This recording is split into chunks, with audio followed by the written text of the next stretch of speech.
Remember, there's only room for one sovereign at a time, not two. So you can't be the same as the sovereign. The metaphorical rug can be pulled from under your feet quite quick at any point. You maybe think to yourself, it won't happen to us. But when it does happen to you, yeah, then it takes you into some pretty not great places. What if I told you that right now, at this very moment, the British monarchy is experiencing its most explosive crisis in over 400 years? A crisis so devastating that it could reshape the crown forever? In a move absolutely no one saw coming, but everyone felt brewing beneath the surface. King Charles III has privately declared his intention to divorce Queen Camilla. Yes, you heard that right. Divorce. The reigning monarch and his queen consort, the couple who weathered decades of scandal, public outrage, and Diana's haunting legacy, are done. But this isn't just about a marriage falling apart. This is about betrayal, secret communications, calculated manipulation, and a shocking plot to rewrite royal history itself, including the legacy of Princess Diana. For the first time in modern history, a sitting king is preparing to sever the crown's most intimate bond. And what triggered this unprecedented decision? The answer will leave you absolutely stunned. Stay with me, because what you're about to discover goes deeper than palace intrigue. This is about power, deception, and a royal reckoning that changes everything. But first, let me take you inside the room where it all exploded. The royal bombshell. Picture this. It's precisely 9:15 on a grey London morning.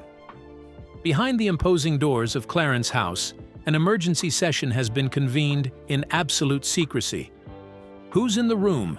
The king's closest legal advisors, two senior courtiers whose faces are drained of color, and the king's private secretary, clutching a folder marked in bold red letters, "Confidential Domestic Action." The air is thick. You could hear a pin drop. And then, King Charles III, visibly trembling, his voice cracking under the weight of what he's about to say, delivers the words that will echo through history. "I intend to separate from Queen Camilla." Can you imagine that moment? The silence that must have followed. Witnesses say his hand shook as he spoke. His eyes, red, exhausted, could barely meet those of his advisors. This was not a decision made lightly. This was a man on the edge of emotional collapse, forced to choose between his wife and his crown. And here's what makes this even more shocking. Only a select few had been informed beforehand. Prince William, Princess Anne, the Lord Chamberlain. That's it. No official statement. No press briefing. Just controlled detonation behind closed palace walls. According to one senior advisor who was present, Charles said something that will haunt everyone who heard it. "This has become untenable. The trust is broken." Now, you might be wondering, what could possibly drive a king to divorce his queen? We're talking about a man who spent 30 years defending Camilla, who endured public hatred, who risked his reputation, who slowly, painstakingly rebuilt her image from royal mistress to queen consort. What could shatter that bond so completely? The answer lies in a dossier, a damning intelligence report delivered just 8 days before that fateful meeting. Compiled by internal palace investigators, it detailed unauthorized activities, secret communications, and media manipulation linked directly to Camilla. This wasn't just indiscretion. As one insider whispered, it was manipulation cloaked in strategy. And when Charles read that report, when he saw the evidence of what his own wife had been doing behind his back, something inside him broke. This marks the first royal divorce of a sitting sovereign in over 400 years. Think about that. Not since the reign of Henry VIII has a reigning monarch taken such a step. And we all know how that ended. The monarchy has weathered storms before.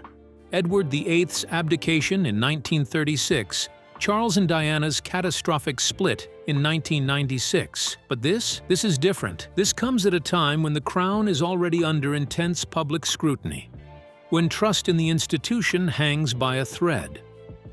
For Charles, This moment isn't just personal, it's historic, it's constitutional, it's existential. But what exactly did Camilla do?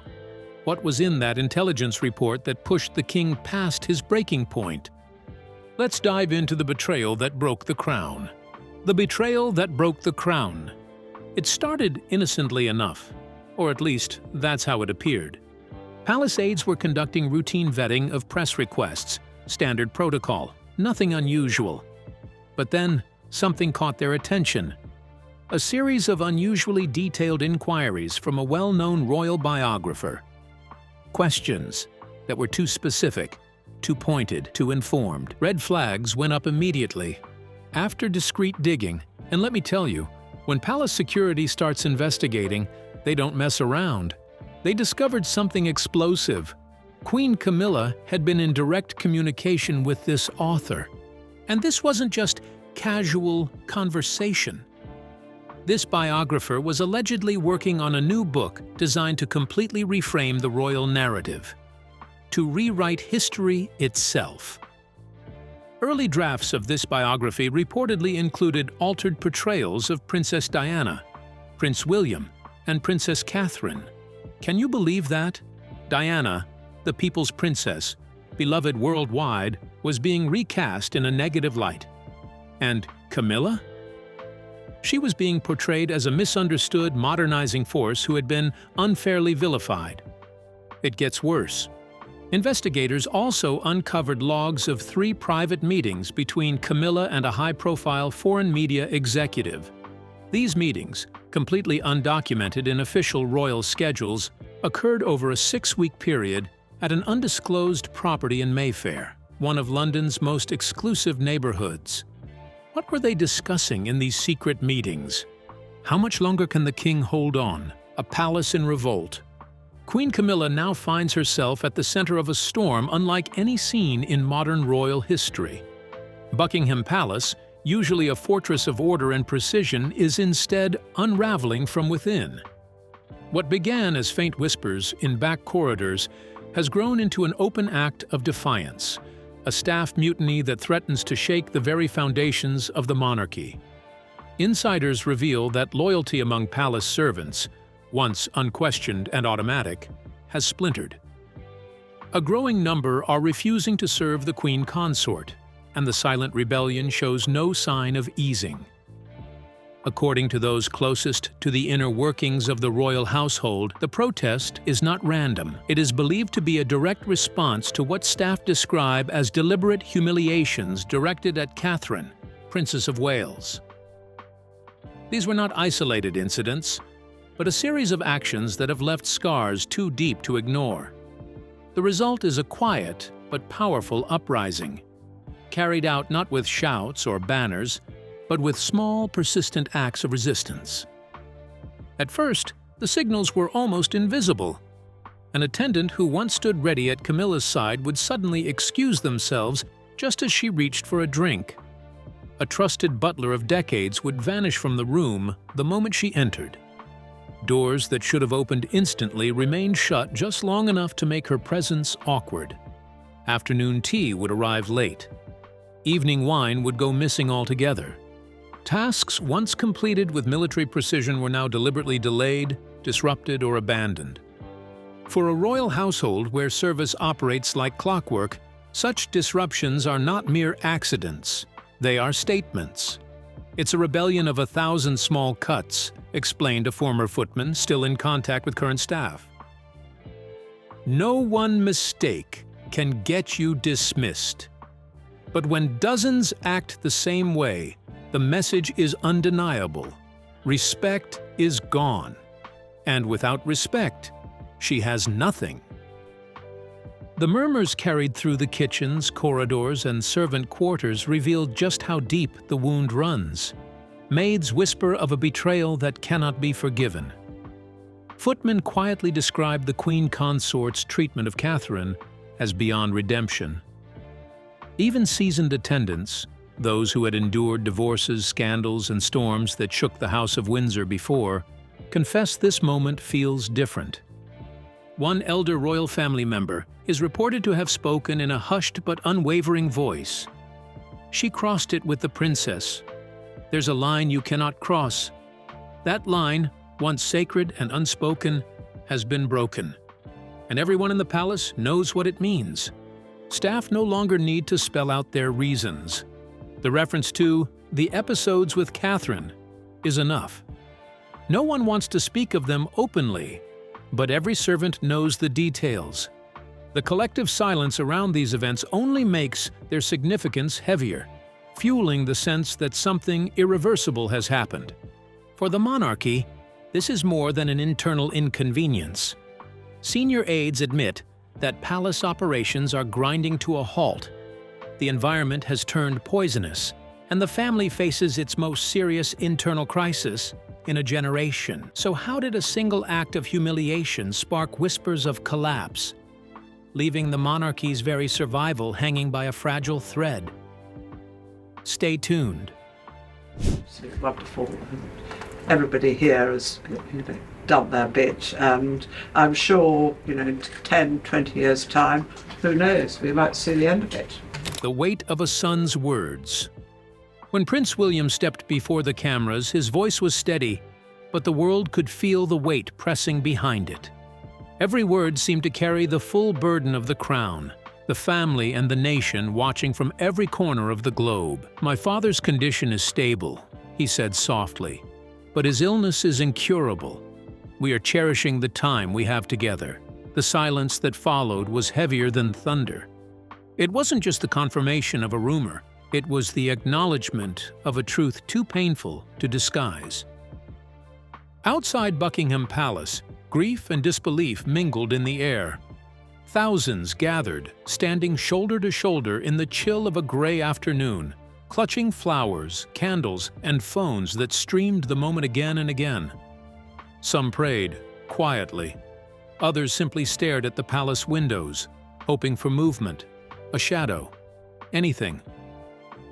Reporters lined the mall like sentinels, cameras fixed on the balcony that had seen so many royal waves, now drawn behind velvet curtains.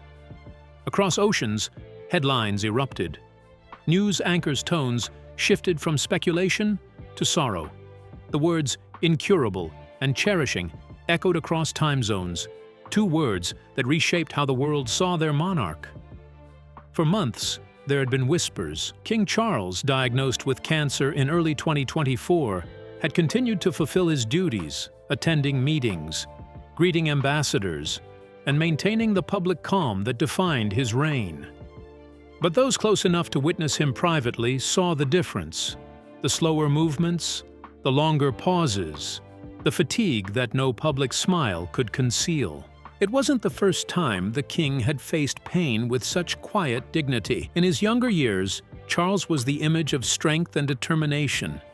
He rose before dawn, rode for hours through the damp Scottish air, and found peace in the simplicity of soil and saddle. His devotion to polo and the countryside was legendary, not for leisure, but as proof of endurance. To him, health was discipline, and resilience was duty.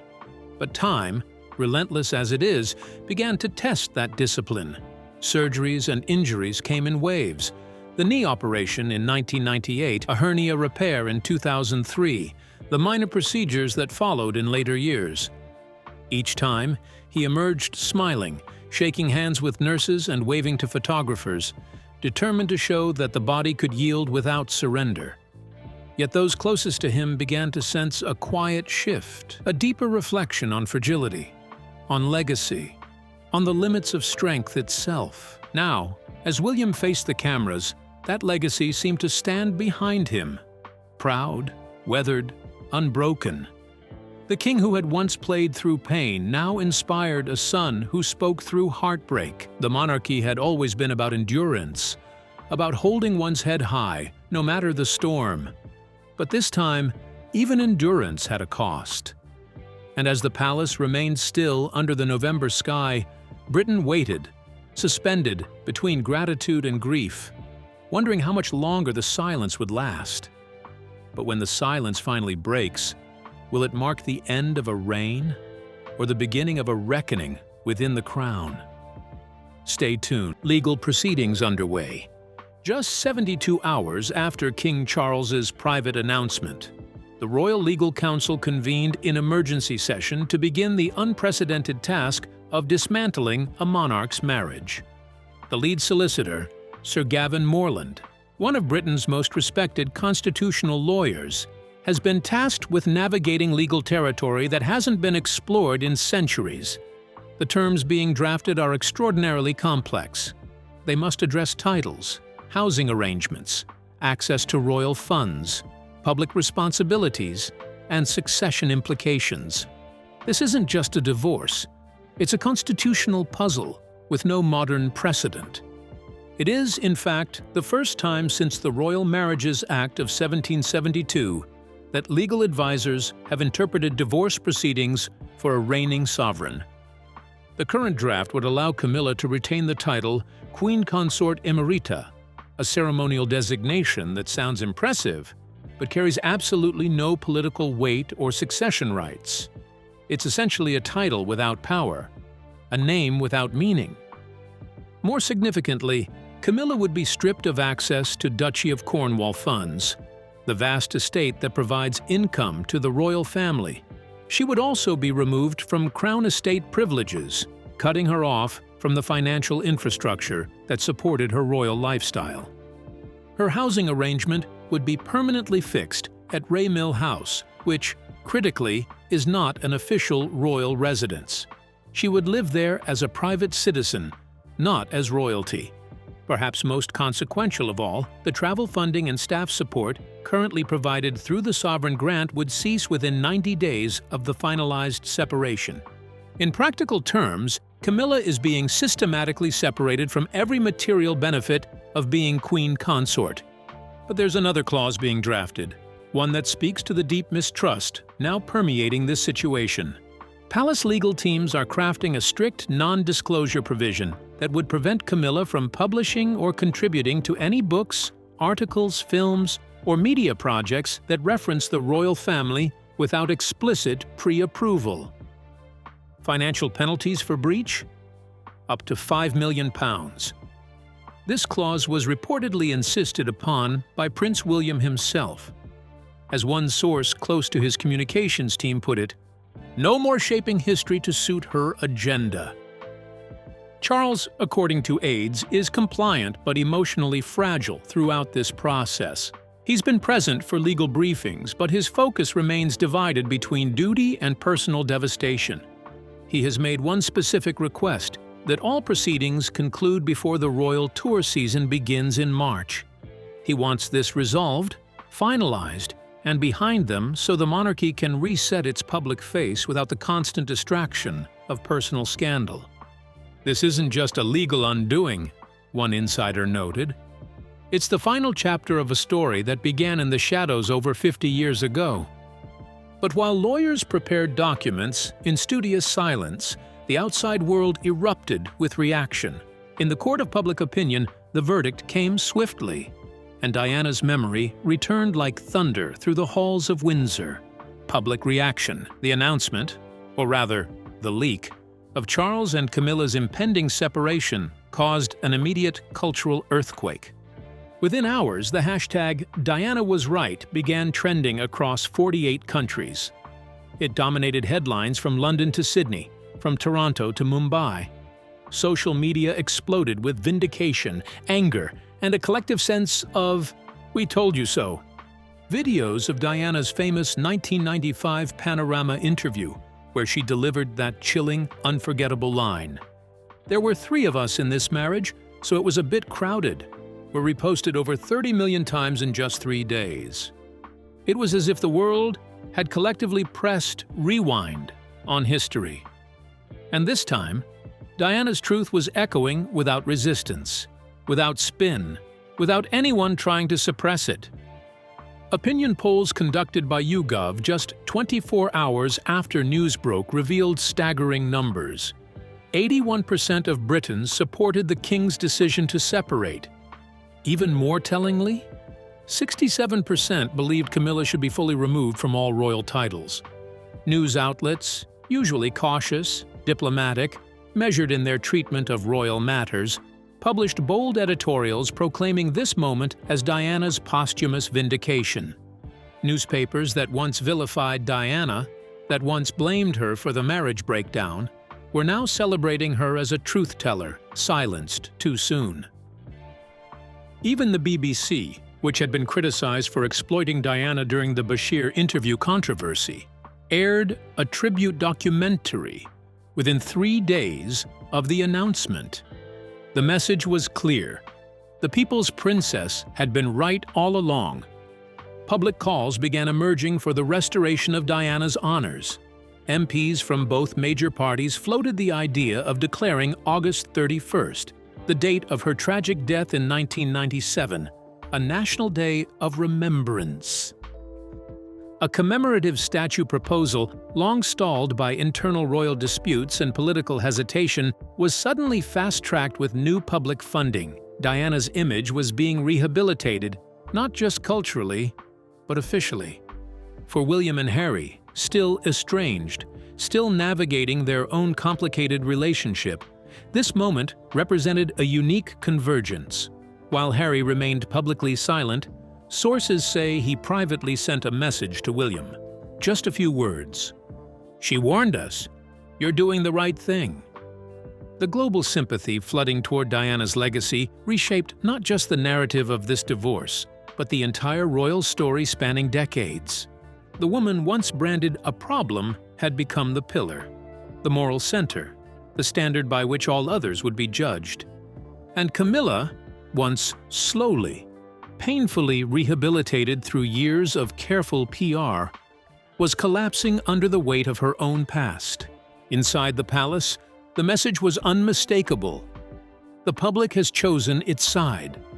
Now the firm had to act quickly, to adapt, to restructure, to show the world that they heard the message loud and clear, or risk being consumed by the past they'd spent so long trying to suppress. The royal household restructures. With the monarchy rocked by internal betrayal and external upheaval, the Lord Chamberlain's office enacted an emergency structural review. The changes came swiftly, decisively, almost ruthlessly. Within 1 week, over 22 staff members were reassigned, most notably from Camilla's communications and private secretary teams. Her personal office within Buckingham Palace, the physical space that represented her institutional presence, was shuttered. Its nameplate was quietly removed. No announcement, no ceremony, just erasure. In its place, a new division was established under William's chief of staff. The symbolism was impossible to miss. Influence was being transferred from consort to heir, from Camilla's vision to William's future. Two of William's closest advisors, Simon Case and Rebecca Priestley, were promoted to positions within King Charles's planning unit.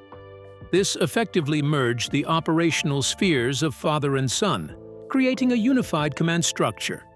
This marked a profound shift in how the monarchy functions. Charles retains ceremonial oversight, the crown, the appearances, the constitutional role. But the actual operation of the monarchy? That now runs through William. As one insider put it, the monarch is still Charles, but the monarchy now runs through William.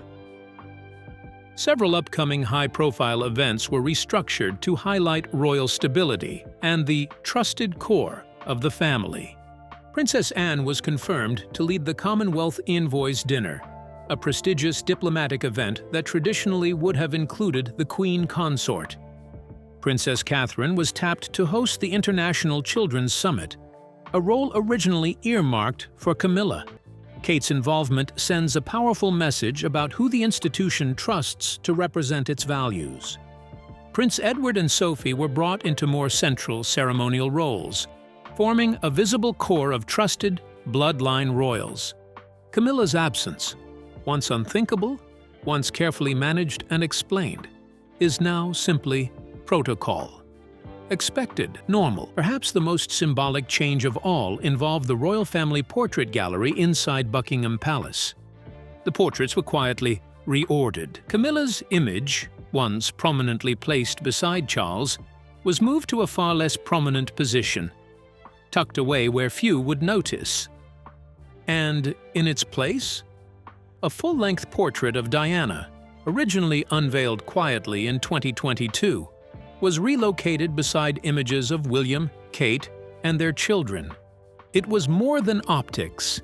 It was a declaration the monarchy is returning to its roots, one built not on preservation of controversial titles or protection of problematic figures, but on trust, on service, on the will of the people.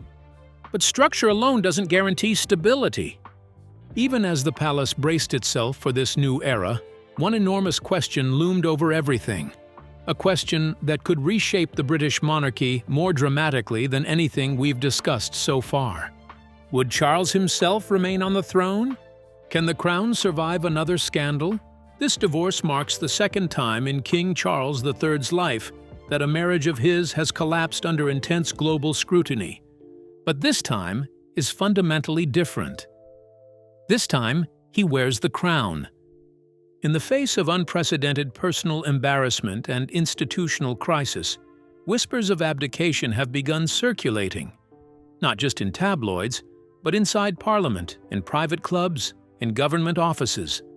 While no official indication has been given, several aides privately believe Charles is considering stepping aside by 2026, citing both crushing emotional strain and declining public confidence. The constitutional implications would be immense. If Charles were to abdicate, it would trigger a rapid transition to Prince William as king and Catherine as queen consort, a move that recent polling suggests would be overwhelmingly supported by the British public. In fact, an Ipsos poll shows 73% of respondents would support a controlled succession within the next 2 years. That's not just majority support, that's a mandate. Quiet preparatory meetings have already taken place between the Archbishop of Canterbury, senior cabinet officials, and Kensington Palace. They're not planning for abdication openly, but they're certainly preparing for the possibility. Whether Charles chooses to remain or step aside, the monarchy itself has undergone irreversible transformation. Camilla's downfall has redrawn the boundaries of legitimacy within the institution. The old narrative of forgiveness, second chances, rewritten history, and media management has completely collapsed. What remains is a monarchy rebuilt on 3 fundamental pillars: bloodline, duty, public will. Diana's legacy is no longer just a shadow hovering over the family. It's become the standard by which everyone is judged, the measuring stick of authenticity and honor. And William? He's no longer merely a prince in waiting, he's a sovereign in spirit. The embodiment of what the monarchy needs to become. For Camilla, there is no path back. Her role is finished, her image dismantled, her legacy, such as it was, lies in ruins. For Charles, the choice is agonizingly simple yet impossibly difficult. Preserve the throne through succession, or try to salvage personal dignity while standing alone at the summit. The days of palace compromises, of carefully managed scandals, of PR rehabilitation campaigns, of protecting the indefensible, are over. A new chapter has begun, and with it, the House of Windsor has been reborn, under fire, through scandal, but perhaps finally on the right side of history. The turning of the crown. It began as a perfectly ordinary morning in London, the kind the city is famous for. A cool mist hung in the air, the sky wore its usual shade of silver grey, and the hum of routine life surrounded Buckingham Palace. The royal guards stood firm in their scarlet coats, their faces still as stone. The palace clock struck its familiar chime, echoing across the courtyard with crisp precision. Inside, courtiers glided through the marble halls, their calm footsteps blending into the quiet rhythm of duty. It was, by all appearances, just another royal morning. But at exactly 9:47 a.m., everything changed. It began as a murmur, a faint whisper that slipped through the palace corridors like a draft. At first, no one wanted to believe it. A butler paused mid-step, a maid dropped her tray, and an aide stared blankly at the floor. The stillness that followed was almost unreal. Then, the words that no one ever expected were spoken aloud, trembling and sharp. "The king has been taken ill." In an instant, the palace, that had always seemed unshakable, became a hive of chaos. Guards who normally moved with ceremonial grace began running. The golden gates, symbols of elegance and tradition, clanged shut with urgency. Motorcades appeared out of nowhere, black cars speeding through the courtyard as doors slammed and voices rose in confusion. The air buzzed with tension. Telephones rang non-stop. Messages were whispered from one trembling hand to another. The calm had been replaced by something far darker. The unmistakable pulse of fear. Behind those centuries-old stone walls, a storm had begun to gather. By midday, the world received its first glimpse of that storm. The official royal statement arrived, brief, cold, and cryptic. His Majesty is under medical supervision following complications from treatment, that was all. No photographs of reassurance, no smiling doctors, no royal wave from a hospital balcony. Just a single line. And then silence.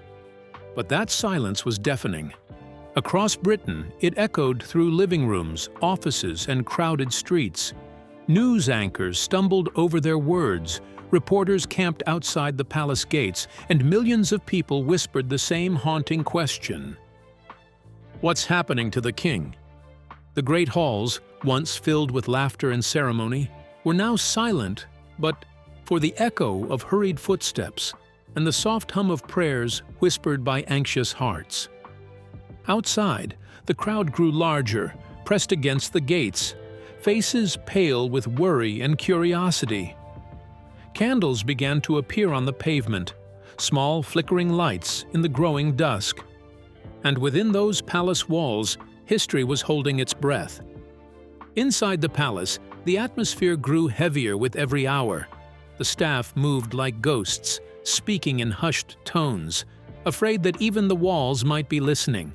They knew what the public did not, that this was not a routine illness, not a passing faint or a fever.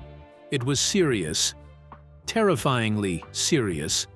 The king, the man who had waited his entire life for the throne, now lay battling to remain upon it. The crown that had once symbolized triumph now felt like a burden too heavy to bear. As the day turned to evening, the skies above London seemed to mirror the mood inside the palace, gray, heavy, and waiting for the rain to fall. The monarchy had faced wars, scandals, and storms before, but never this.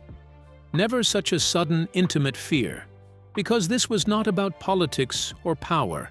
It was about a man, frail and mortal, beneath the weight of his crown. The day that began with calm dignity had ended in trembling uncertainty. The golden age of the king, so long awaited, now hung by a thread. And as midnight approached, one truth became clear to everyone who whispered in the shadows. The fate of the crown rested on the beating heart of one man, and that heart was faltering. How did Prince William summon the courage to confirm the tragic news? How had Charles been coping with the crown before the illness? What were the silent struggles he had behind the scene? Let's find out. Over Elizabeth's vanished legacy. Princess Anne has never been one to soften her words or disguise her feelings. For decades, she has carried a reputation as the most direct of the Windsors, a woman who speaks as she finds, who values loyalty above appearances. And now, in the wake of her mother's death, that steel has turned into fire. Her confrontation with Queen Camilla was not just about glittering heirlooms. It was about legacy, about history, about the very foundation of what the monarchy claims to represent.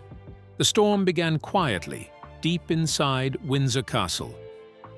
After Queen Elizabeth II's passing, royal archivists followed tradition, embarking on the solemn task of cataloguing the late monarch's possessions.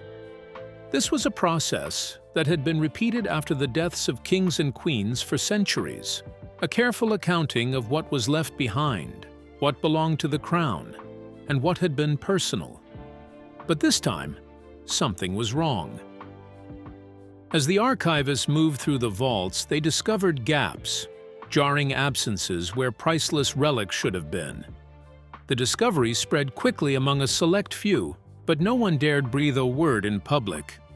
At first, Buckingham Palace tried to smother the whispers. Officials refused comment, locked doors, and swore silence. But rumors travel fast in royal corridors, and they soon reached the one person least likely to let them rest: Princess Anne. Everywhere she turned, the murmurs followed. Jewels missing, pieces vanishing, explanations thin and unconvincing. And for a woman who has spent her life defending her mother's memory, this was intolerable. The jewels in question were not mere adornments. They were pieces woven into the story of Britain itself. One was a diamond flower brooch, first pressed into Elizabeth's hands by Queen Victoria on the eve of her coronation, a gift symbolizing continuity and duty. That brooch had vanished without a trace. Another was the famed sapphire and diamond necklace, an iconic treasure Elizabeth wore on state occasions, a piece that glistened as a silent promise of the Commonwealth's endurance. Now that, too, was gone. These were not just precious stones, they were tangible fragments of the monarchy's soul. To lose them was to lose the thread connecting one reign to the next. Without them, it was as if someone had torn out chapters from the national story. For those inside the palace, panic was the only response. Orders came down with brutal clarity. Silence must be absolute. No leaks, no acknowledgement, no hint of scandal reaching the outside world. But silence has never been Anne's way. When she confronted Camilla, it was with a calm exterior masking a controlled fury. Her words were precise, but they carried the weight of a lifetime of loyalty to her mother. She wasn't there to shield reputations or to protect an institution already scarred by crises. She was there to demand the truth. To Anne, these jewels were not possessions to be hoarded or misplaced. They were living symbols of Elizabeth's 70 years on the throne, reminders of sacrifice, service, and endurance. And in her eyes, their disappearance was nothing short of betrayal. So what deeper betrayal could shake a dynasty more? Missing jewels? Or shattered trust within its walls? Keep watching. The Vault in the Shadows. The breakthrough came not with fanfare or noise, but in a hushed, urgent voice that carried the weight of danger. The message reached Anne outside the castle walls, far from the marble corridors where whispers had begun to tighten like a noose. It was a voice she had not heard in years, Camilla's former personal assistant. Her tone was measured, every word chosen with the care of someone diffusing an explosive. This was not idle gossip or speculation. What she carried was far more dangerous. She carried proof.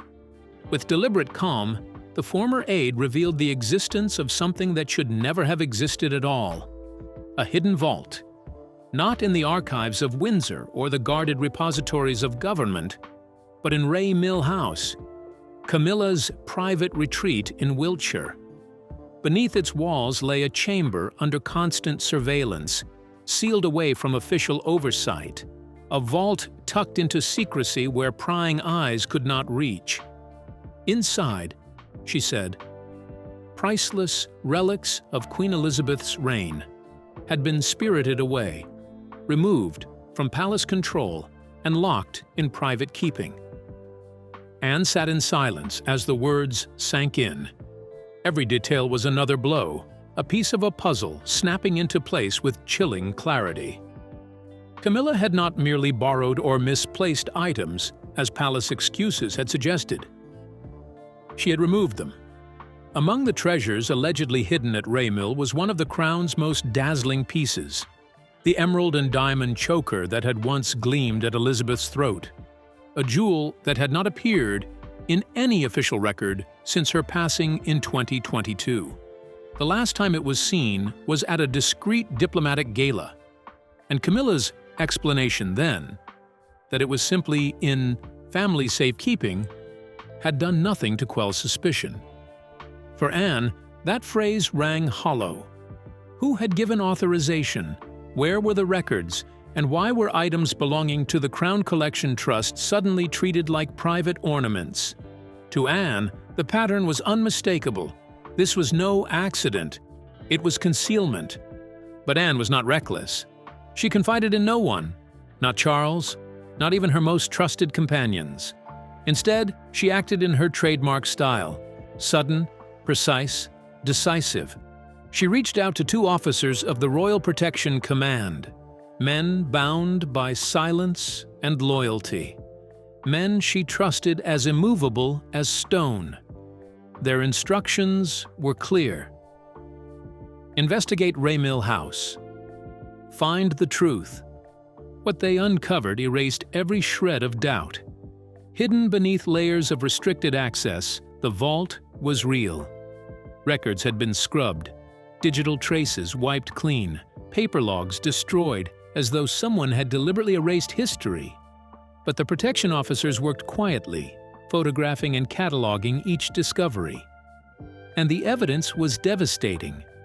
Dozens of items tied directly to Elizabeth had been relocated. Each one had been relabeled with false family tags, disguising them from the official system that safeguarded the royal collection. It was deception in its purest form, deliberate, calculated, undeniable. Anne knew then that the line had been crossed. This was not a clerical error. It was not confusion. It was theft, concealed in secrecy and shielded by power. Reports later whispered that Anne confronted Camilla with the fury of her mother's final wishes, reminding her of the instructions Elizabeth had left behind, the very ones Camilla is said to have hidden after 2022. When word of the vault began to circulate in guarded circles, it struck the monarchy like a silent earthquake.